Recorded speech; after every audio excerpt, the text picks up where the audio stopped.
Dios les bendiga, hermanos y amigos. Les saluda una vez más su servidor en Cristo, Libardo Figueroa, desde Púlpito Virtual. Y aquí estamos trayéndote personajes. Evangelio del apóstol Juan, capítulo 1, versículo 40, dice así en el nombre del Señor Jesús. Andrés, hermano de Simón Pedro, era uno de los dos que habían oído a Juan y habían seguido a Jesús. Señor Jesucristo, te alabo, Padre Celestial. Te bendigo y te glorifico porque eres bueno, porque eres fiel y para siempre es tu misericordia. Oh mi Rey, te ruego, Dios mío, que tu palabra hoy llegue a nuestras vidas y produzca el efecto maravilloso en tu nombre santo. Amén y amén. Bien, el apóstol Andrés era natural de Betsaida, de Galilea, de donde también era su hermano Simón Pedro y otros discípulos. Pero de Andrés podemos aprender que él era seguidor de Juan el Bautista, y estando siguiendo a Juan, lo escuchó a él decir, cuando vio al Señor Jesús: este es el Cordero de Dios que quita el pecado del mundo.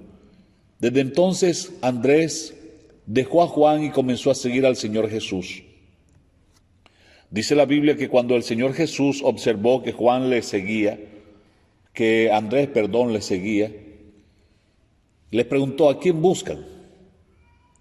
Y Andrés y el otro discípulo dijeron: Maestro, ¿dónde moras? Y el Señor les dijo: vengan y vean.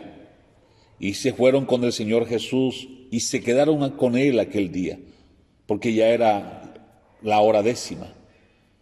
Y Andrés no solamente siguió al Señor, sino que desde el momento que lo siguió se quedó con él.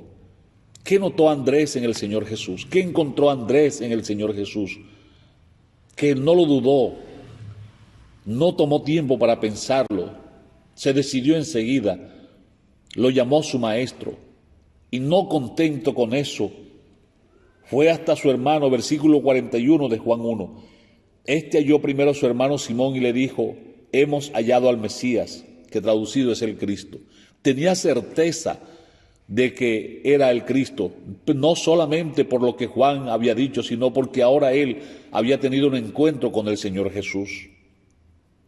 Dice el versículo 42 que trajo a Simón Pedro hasta la presencia del Señor. Y el Señor Jesús, cuando vio a Simón Pedro, también le dice: tú eres Simón, Simón, hijo de Jonás, tú serás llamado Cefas, que quiere decir piedra.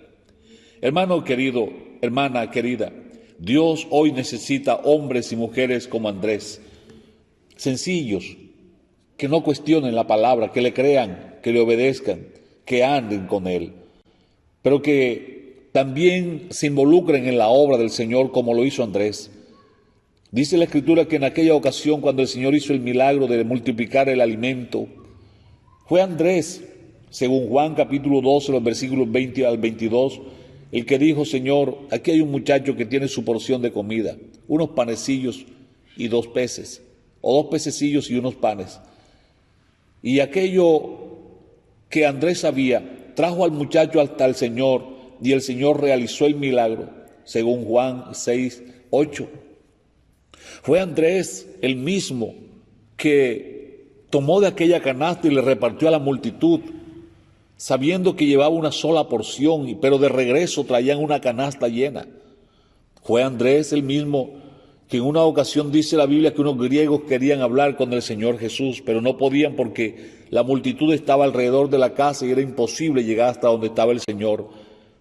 Mas saliendo Andrés, atendió la necesidad de aquellos y le hizo el comentario a Jacobo y a Juan, y juntos fueron y hablaron con el Señor Jesús. Este mismo Andrés estaba en el aposento alto esperando el derramamiento del Espíritu Santo. Hombres como Andrés, servidores como Andrés, sencillos, que no hacen alarde de sus dotes, que son efectivos, que actúan cuando tienen que actuar, que hacen lo correcto, que llevan las personas perdidas a los pies del Señor, que atienden al necesitado, que ponen el recurso, aunque sea poco, que tienen en las manos de Dios para que multiplique y alcance para los demás, son los que se necesitan hoy en la iglesia. ¿Te atreverías a ponerte tú y lo que tienes en la mano del Señor? ¿Te atreverías a llevar a los tuyos a conocer al Señor Jesús? ¿O tienes duda de que aquel que sigues es el verdadero Cristo?